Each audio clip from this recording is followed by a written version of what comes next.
Before the sun rises is the time of least distraction. Before the sun rises, where you can build intimacy and fluency with what you want to stand for in your day.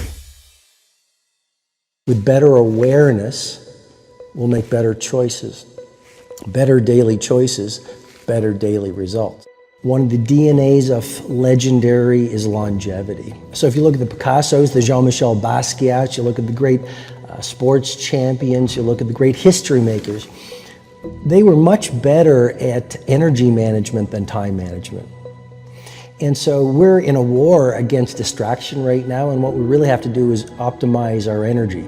How do I do it? Well, I get to the morning routine, which is really quite powerful, because if you start your day with sweaty exercise, you're actually going to activate a pharmacy of mastery that exists in every human brain. That's going to actually accelerate your processing.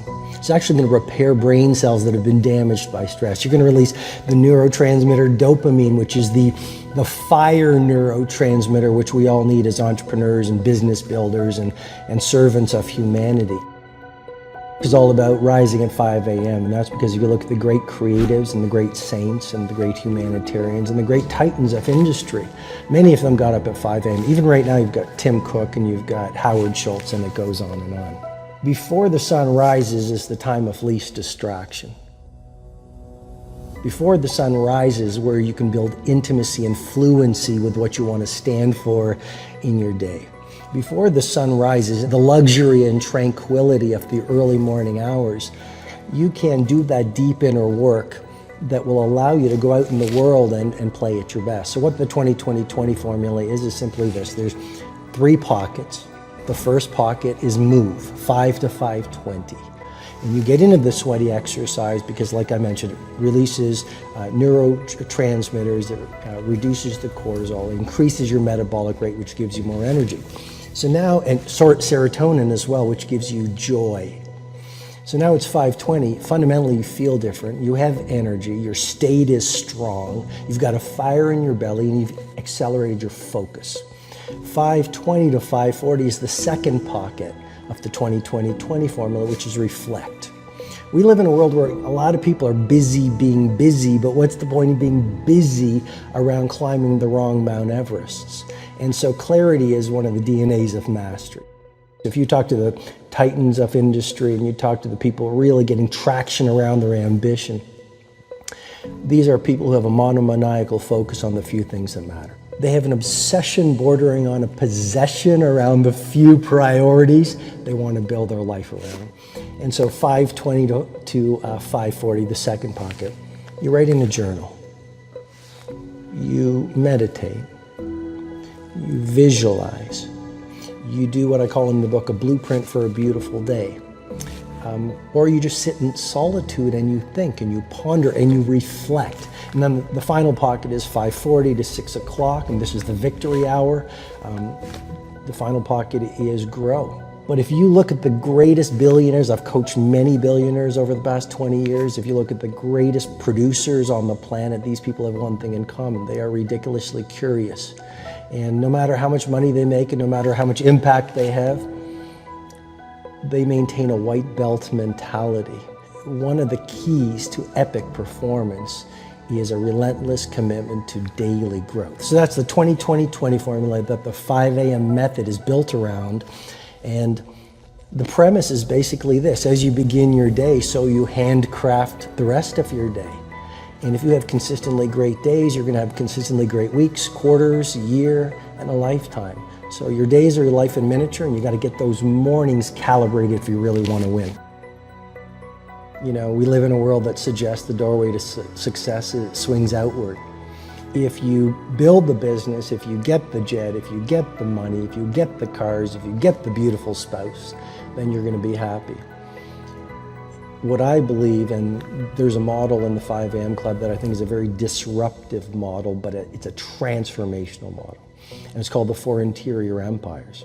And it's not just mindset, it's mindset, heart set, health set, and soul set. But I worked on those 4 interior empires when I was a very unhappy litigation lawyer. Like, I'd made money, I was successful, I had 2 law degrees. And yet I wake up every morning, Tom, and I'd go into the bathroom mirror and I'd look at myself and I was a completely empty person. And nothing is more expensive than losing your joy and your peace of mind. And so what I did was I started working on myself. I worked on my mindset and I read all the books and I went to the courses, but that's only your psychology. And I think that's one of the missing links in our field, which is everyone's talking about mindset. But mindset is just your belief system. It's just your psychology. It's very important, but that's 25% of the personal mastery equation. I believe the second piece is your heart set, and I worked on that. Purifying your heart, that's your emotionality, not just your psychology. You're never gonna make history dominate your domain and handcraft a world-class life if you've got a great psychology, but you're carrying the pain and sadness, disappointment and trauma of the past.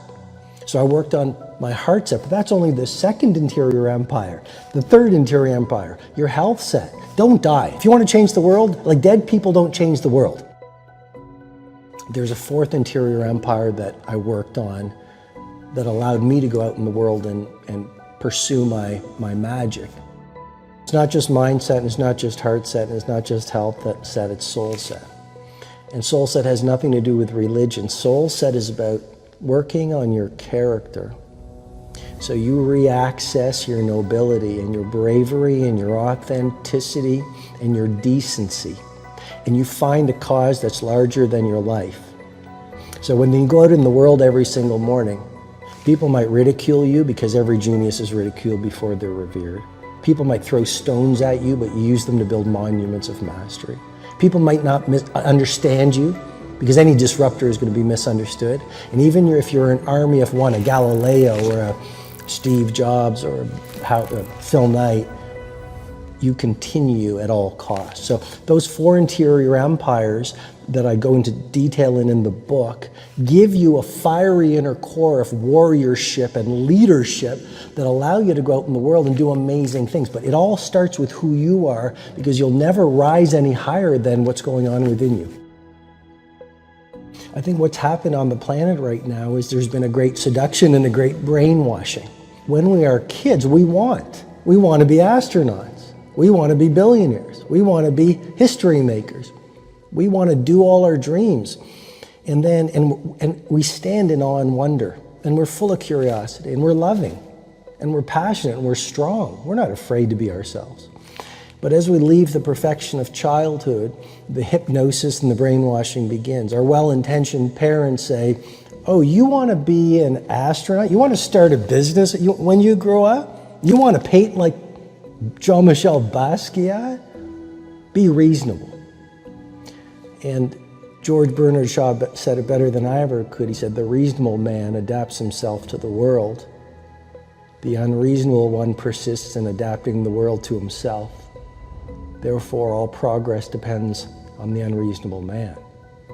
So that's our nature, but our parents give us limitation based on their limited psychology and their emotional patterns that they learned from their parents. Then we go to school and we're taught to live in a box, think in a box, dress like everyone else. Don't sing too loudly, don't dream too big, don't be too passionate. And then our peers do the same thing to us. And then society says, oh, genius is the realm of genetics, not everyday people, which has been dismissed by some very good science. The 10,000 hour rule that we all know from Florida State University professor Anders Ericsson, it just confirms so much. So I do think we all want. I think what's happened is as we've left who we truly are, we've contracted. And now it's all about staying safe in the world versus going out there and letting our brilliance, our primal genius shine. And a lot of people just have stuffed that pain of disappointment and their doubt really deep inside. And they just are addicted to distraction and escapes because they don't want to deal with their potential that they've denied.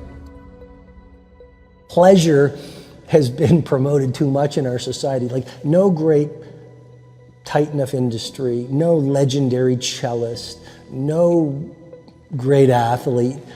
The great ones all understand that suffering is the price of greatness. So How do we become braver? You do the difficult things that you don't feel like doing, but you know have the payoff.